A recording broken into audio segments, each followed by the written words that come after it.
For brown sugar, pack it down lightly until it holds the shape of the measure when turned out. Take brown sugar with a spoon, put it in the measuring cup, then flatten it with the spoon.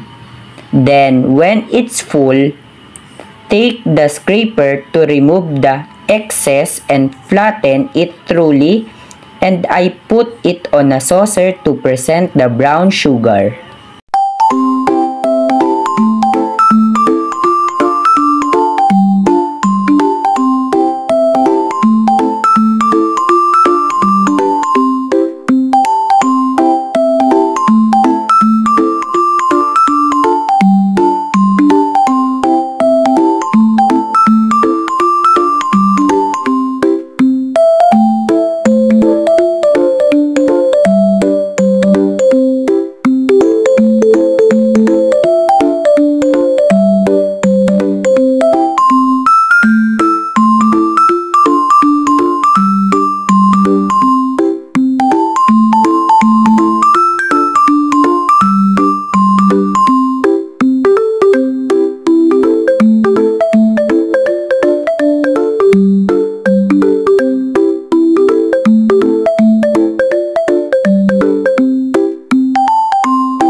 Just prepare white sugar, spoon, measuring cup, and scraper, and put it in the measuring cup, then flatten it thoroughly and scrape it.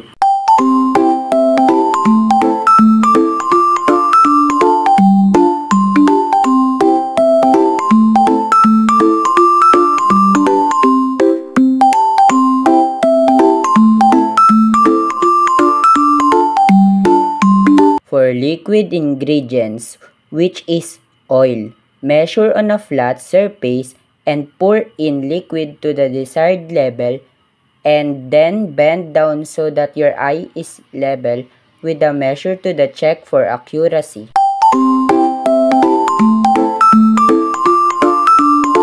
For dry ingredients such as all-purpose flour and others, lightly spoon into a dry measure until heaping without packing or tapping. Level it off with the straight edge of a scraper or knife.